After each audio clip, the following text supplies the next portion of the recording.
Okay student, कल हम सिस्टमेटाइजेशन तक हमने किया था। आज मैं बताती हूँ आपको इनफेरेंस क्या होता है। इनफेरेंस होता है जब आपने किसी टॉपिक को सिस्टमेटिक तरीके से सीक्वेंस में स्टेप वाइज आपने जब उसको स्टडी कर लिया है, स्टडी करने के बाद जो कंक्लूज़न निकल के सामने आया है वो क्या कहलाता है, आपका इनफेरेंस कहलाया जाता है। आपकी यहाँ पर एक टेबल दी गई है जिसमें कुछ फिज़िकल क्वांटिटी है। पहले आपको पता होना चाहिए फिज़िकल क्वांटिटी होती क्या है। Physical quantity are those quantity, ये वो क्वांटिटी है that can be measured,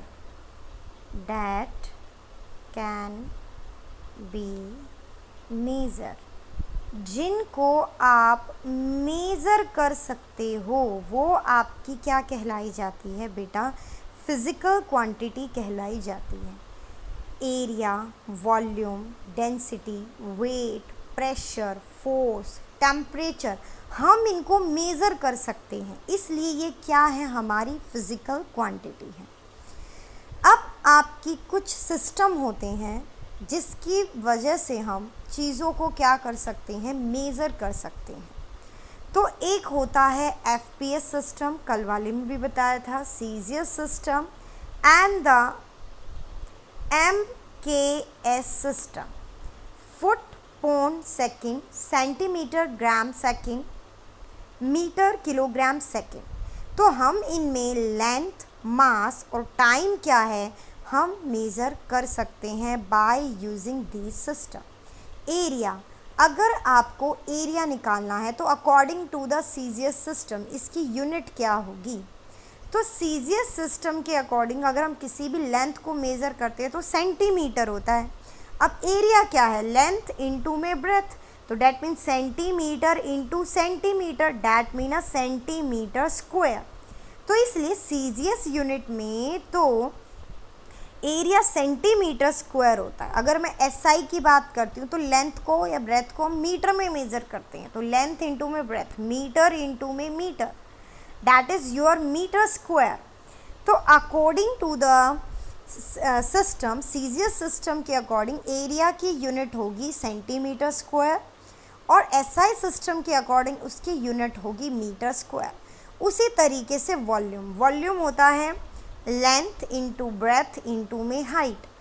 तो according to the CGS system centimetre centimetre centimetre, तो that mean a centimetre cube. और अगर मैं बात करूं SI सिस्टम की तो length, breadth and the height, measure in the metre, metre and the metre, that is your metre cube. ठीक है। उसी तरीके से डेंसिटी होता है आपका, वैसे डेंसिटी है आपका मास पर यूनिट वॉल्यूम। ये क्या है, मास पर यूनिट वॉल्यूम। मास को मेज़र करेंगे ग्राम में और वॉल्यूम को मेज़र करेंगे सेंटीमीटर क्यूब में, तो ये क्या बन जाएगा, ग्राम पर सेंटीमीटर क्यूब। और अगर मैं बात करती हूँ सीज़ियस में तो mass per unit volume kg per metre cube, that mean kg per metre cube, ऐसे हम इसको लिखेंगे।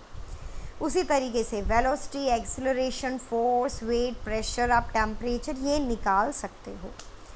ठीक है। Now come to the next topic. एक सिंपल एग्जाम्पल यहाँ पर दिया गया है, मैथड ऑफ साइंस अप्लाई, जैसे हम साइंस को कैसे अप्लाई करते हैं। जैसे मेरा एम क्या है, एम यहाँ पर है to show that volume of the liquid, जो वॉल्यूम है ना लिक्विड का, डिस्प्लेस हो रहा है by solid which is a insoluble. जैसे इन्होंने क्या बताया कि आपने एक बीकर लिया है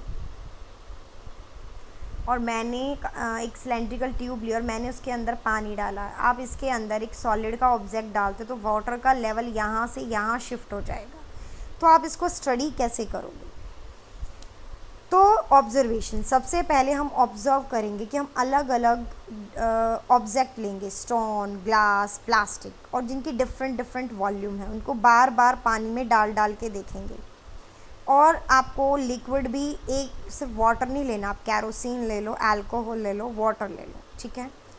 तो हम ऑब्ज़र्व करेंगे डिफरेंट प्लेस पे डिफरेंट टाइम में। मेज़रमेंट क्या होता है कि लिक्विड कितना डिस्प्लेस हुआ है वो हम मेज़र करेंगे। सिस्टमेटाइजेशन क्या है कि वॉल्यूम जो डिस्प्लेस हुआ लिक्विड का, ईच काइंड ऑफ दी, अब हम इंक्रीजिंग और डिक्रीजिंग ऑर्डर में लगाएंगे कि भाई आपने कैरोसिन लिया तो कितना डिस्प्लेस हुआ, वाटर लिया तो आपने कितना तो अब हम उसका क्या करेंगे, सिस्टमेटिक तरीके से एक ऑर्डर में लगा देंगे।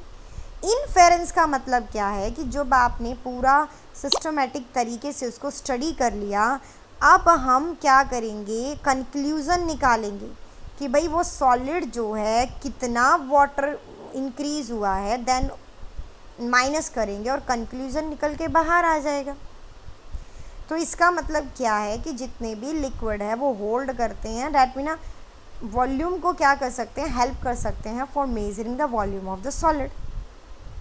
नेक्स्ट है आपका फिजिकल क्वांटिटी, जो मैंने अभी डेफिनेशन बताई थी। Physical quantity are those quantity that can be measure, जिनको हम मेज़र कर सकते हैं। अब हमें मेज़रमेंट करनी है अपने मास की कि आप मास को कैसे मेज़र कर सकते हो।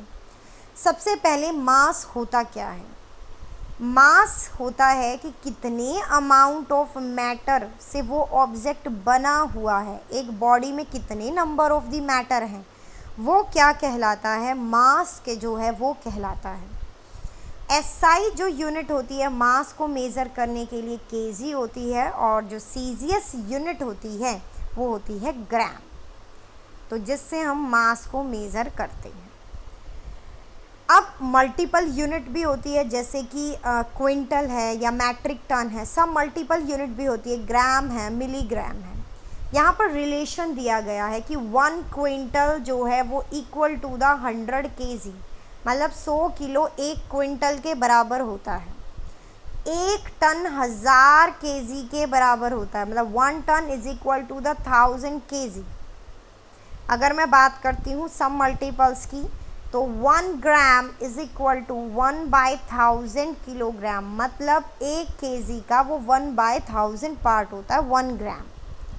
And the 1 milligram is equal to 1 milligram equal to the 1000 ग्राम। और केजी की बात करते हैं तो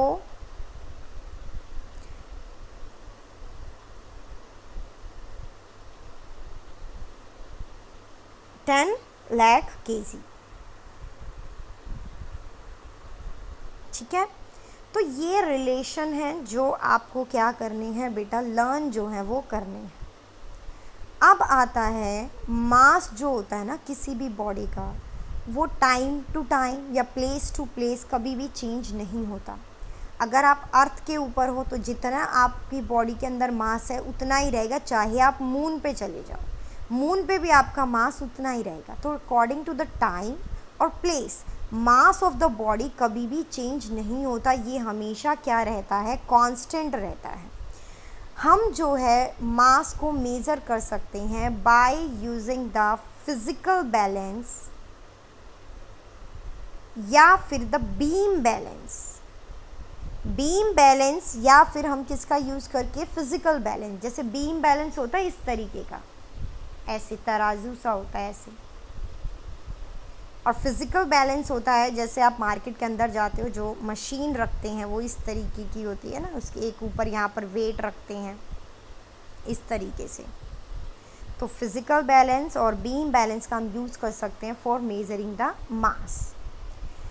फिर उसके बाद हम बात करेंगे वेट की। वेट क्या होता है, जिस प्लेनेट के ऊपर आप रहते हो उसका सेंटर आपको अपनी तरफ कितने फोर्स के साथ अट्रैक्ट करता है, दैट इज़ द वेट। तो wait of the body is the force of gravity exert by the earth on it. मतलब मेरे ऊपर ग्रेविटी कितना एग्जर्ट कर रही है, अर्थ मेरे ऊपर ग्रेविटी कितना एग्जर्ट कर रही है, वो मेरा क्या कहलाएगा, वेट। वेट जो है वो एक्सेलरेशन पे और ग्रेविटी दोनों पे डिपेंड करती है। Weight time to time place to place change हो सकता है। अगर आप अर्थ के ऊपर हो, अगर आपका वेट 60 है तो मून के ऊपर जाने के बाद आपका वेट क्या हो जाएगा, 10 हो जाएगा। तो weight place to place, time to time change करता रहता है। Weight of the body height के अकॉर्डिंग भी चेंज होती है। जैसे कि अगर आप ऊंचाई पे जाते हो, माउंटेन हिली एरिया पे जाते हो, तो आपका जो वेट है वो चेंज हो सकता है, क्योंकि आप सेंटर से, अर्थ के सेंटर से दूर जा रहे हो, ग्रेविटी वीकर हो रही है, तो वेट क्या होगा, चेंज होगा। एसआई यूनिट जो होती है वेट को मेज़र करने के लिए न्यूटन होती है, और जो सीजीएस यूनिट होती है डैट इज़ द डाइन, वो डाइन होती है। ठीक है, अब यहाँ पर अच्छा, वेट आप कैसे मेज़र करोगे, स्प्रिंग बैलेंस का यूज़ करके। वेट हम स्प्रिंग बैलेंस का, वो एक ऐसा स्प्रिंग बैलेंस आता है, इस पे यहाँ पर वेट हैंग कर देते हैं और यहाँ पर एक मेजरिंग का मीटर लगा होता है, इससे हम मेज़र कर सकते हैं। ठीक है,